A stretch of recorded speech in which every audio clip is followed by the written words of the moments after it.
जरूरी सूचना है आप सभी स्टूडेंट्स के लिए। स्टडी फॉर सिविल सर्विसेज का Android app Google play store में आ चुका है, उसको प्लीज तुरंत इंस्टॉल कर लीजिए। और अगर आप स्टडी फॉर सिविल सर्विसेज के सिर्फ ऐप से कोई भी कोर्स, कोई भी पीडीएफ परचेस करते हैं तो उसमें अप्लाई कूपन, अगर आप ज्ञान सर जो है आप उसमें अप्लाई करते हैं, ये कूपन कोड है, तो उसमें 20% फीस तुरंत माफ हो जाएगी। मतलब 20% डिस्काउंट तुरंत उसमें लग जाएगा। ज्ञान सर लिखना है, नॉर्मली ज्ञान सर स्मॉल लेटर में है सब कुछ, कोई स्पेस नहीं, कोई कॉलम नहीं, सिर्फ ज्ञान सर GYANSIR। इस तरह से अगर कूपन कोड लगाते हैं आप ऐप में बाई करने से पहले, जो अप्लाई कूपन वाले में आता है, तो 20% का डिस्काउंट तुरंत मिलेगा। वीडियो देखिए। नमस्कार दोस्तों, एक बार फिर से आपका स्वागत है यूपीपीएससी बेस्ड ऑनलाइन कोचिंग के इस यूट्यूब चैनल पर। आज की इस वीडियो में हम लोग प्राचीन भारत के इतिहास के सीरीज में एक क्लास को और आगे बढ़ाएंगे, जहां पर वैष्णव धर्म की चर्चा करेंगे। इससे पिछले वीडियो में हम लोगों ने शैव धर्म की चर्चा की थी। अगर आपने उसे नहीं देखा है तो आप जरूर देखिएगा। यह क्लास सभी प्रकार के स्टेट पीसीएस एग्जाम और वनडे एग्जाम के लिए अत्यंत महत्वपूर्ण है। आप किसी भी गवर्नमेंट एग्जाम की प्रिपरेशन कर रहे हैं, क्लास आपके लिए फायदेमंद साबित होगी। तो आप वीडियो को पूरा अंत तक देखिएगा और आपकी जो भी प्रतिक्रिया होगी आप कमेंट करके जरूर बताइएगा। तो चलिए दोस्तों, शुरू करते हैं वैष्णव धर्म की। देखिए, वैष्णव धर्म नाम से पता चल रहा है भगवान विष्णु से संबंधित धर्म है। यहाँ पर दिया है विष्णु का पहला उल्लेख ऋग्वेद में मिलता है, लेकिन देववृंद में इनका स्थान गौड़ था। देखिए, भगवान विष्णु का सबसे पहला उल्लेख कहां पर मिला है? ऋग्वेद में देखने के लिए मिला है। देववृंद में इनका स्थान गौड़ था। इस समय विष्णु सूर्य के एक रूप का ही प्रतिनिधित्व करते थे। देखिए, विष्णु भगवान किसका प्रतिनिधित्व करते थे? सूर्य के एक रूप का। ऋग्वेद में विष्णु को उरुगाय, उरुक्रम और गोपा कहा गया। तो ये उपनाम है, याद रखिएगा। ऐसा क्वेश्चन बन सकता है कि उरुगाय, उरुक्रम और गोपा किसे कहा जाता है? तो भगवान विष्णु को कहा जाता है। शतपथ ब्राह्मण में उनको यज्ञ का प्रतिरूप कहा गया। तो यज्ञ का प्रतिरूप भी माना गया किस ग्रंथ में? ये शतपथ ब्राह्मण में। संगम युग में विष्णु को तिरुमल और कल लौड़म नाम दिया गया। तो देखिए, संगम युग, इस समय भगवान विष्णु को क्या नाम दिया गया? तिरुमल, है ना। तो भगवान तिरुमल अभी भी आप साउथ इंडिया में देख सकते हैं, है ना। और कल लौड़म, ये भी इन्हें नाम दिया गया है। आगे है, ऋग्वेद में विष्णु का उल्लेख आकाश के देवता के रूप में हुआ है। उत्तर वैदिक काल में 3 प्रमुख देवता होते थे, प्रजापति, रुद्र और विष्णु। देखिए, प्रजापति भगवान है, रुद्र मतलब भगवान शिव। जब आपने शैव धर्म देखा था तो वहां पे आपने देखा था रुद्र इनके उग्र रूप को प्रदर्शित करता है। और भगवान विष्णु, जो कि अभी आप पढ़ रहे हैं, विष्णु के को लोग पालक एवं रक्षक मानने लगे। आज भी ऐसा माना जाता है कि जो संसार के पालन करता है ये भगवान विष्णु है, जिन्हें कि हरि, नारायण इत्यादि नामों से जाना जाता है। पतंजलि ने वासुदेव को विष्णु का रूप बताया है। तो देखिए, पतंजलि इन्होंने क्या किया कि भगवान वासुदेव मतलब भगवान कृष्ण को विष्णु का रूप बताया है। विष्णु पुराण में भी वासुदेव को विष्णु का एक नाम बताया गया है ना। और ये पतंजलि ही नहीं, अगर आप विष्णु पुराण भी देखेंगे तो वहां पर भी भगवान वासुदेव को विष्णु का एक रूप बताया गया है। इस प्रकार जब कृष्ण विष्णु का तादात्म्य नारायण से स्थापित हुआ, तब वैष्णव धर्म की संज्ञा पांचरात्र धर्म हो गया। देखिए, जब भगवान विष्णु, भगवान कृष्ण, इन सबको नारायण से जोड़ दिया गया, मतलब कि नारायण ही हैं, तो वैष्णव धर्म को क्या पांचरात्र धर्म कहा जाने लगा।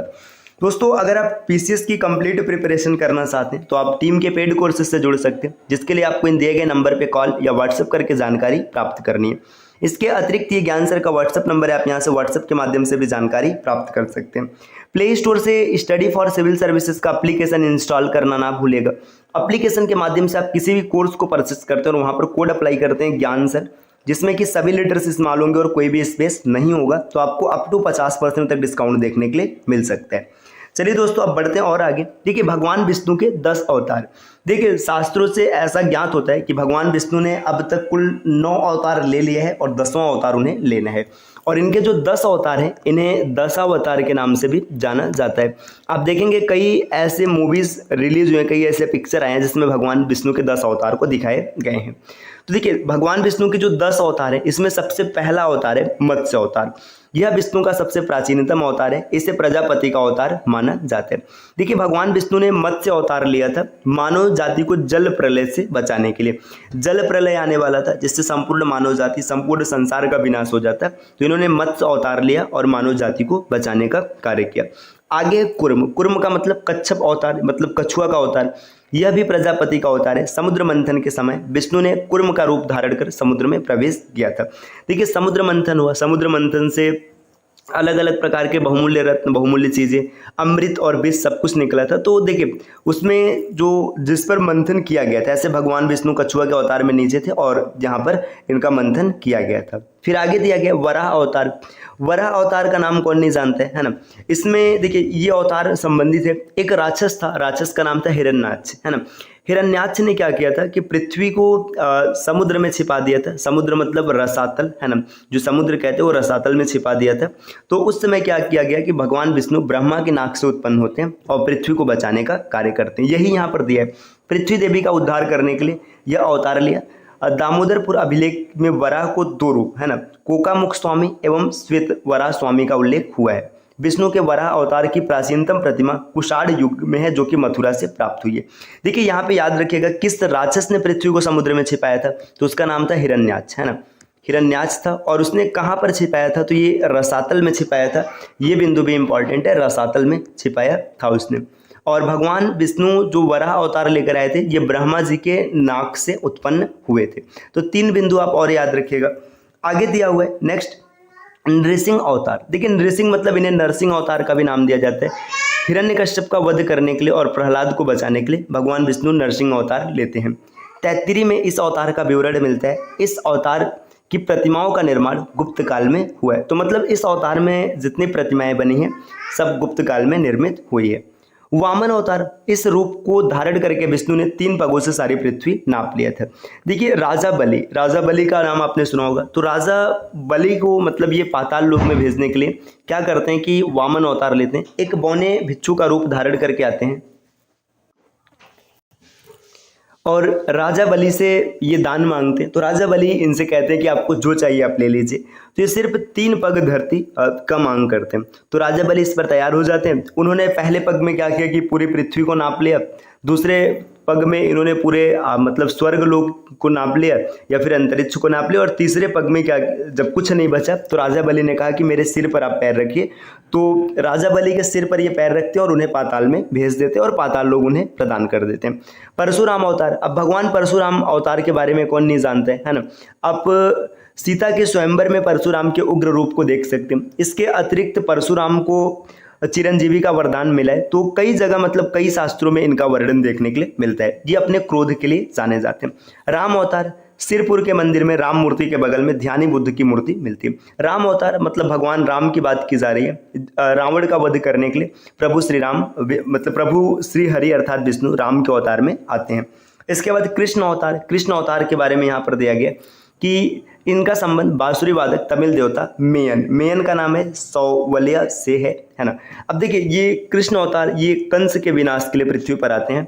आगे दिया बुद्ध अवतार, मत्स्य पुराण में बुद्ध को विष्णु के अवतारों की श्रेणी में शामिल किया गया। तो ये भी बिंदु महत्वपूर्ण है कि बुद्ध अवतार ये मत्स्य पुराण के अनुसार है।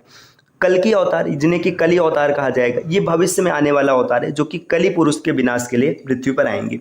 जब कलयुग अपने चरम पर होगा, बुराई और पाप की सीमा एकदम अंतिम हद तक बढ़ जाएगी, तो भगवान विष्णु कली पुरुष का विनाश करने के लिए कल्कि के रूप में आएंगे और जो 7 चिरंजीवी हैं वो भी उनकी सहायता करेंगे।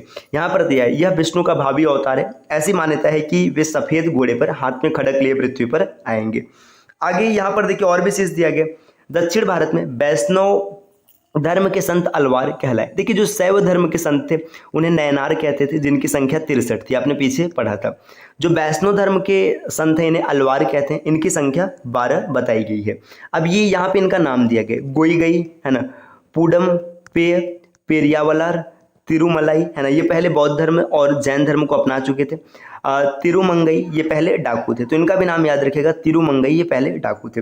तिरुपाल है ना, लौंडार जिसे अड़ी पीढ़ी कहते हैं, कुलशेखर, नम्मा लवार है ना, मधुर कवि। इसके बाद यहाँ पे 12वां नाम जो दिया, ये नाम थोड़ा सा याद रखिएगा, नाम दिया है अंडाल या फिर कोदई। ये एकमात्र महिला अलवार है, मतलब विष्णु धर्म की एकमात्र महिला संत हैं। देखिए अंडाल को ना साउथ की मीरा की संज्ञा भी दी जाती है। अगर कभी ऐसे पूछ ले दक्षिण की मीरा या साउथ की मीरा है ना, तो ये नाम किसका, ये अंडाल का नाम है। ये भी बिंदु इंपॉर्टेंट है, आप इसे याद रखिएगा।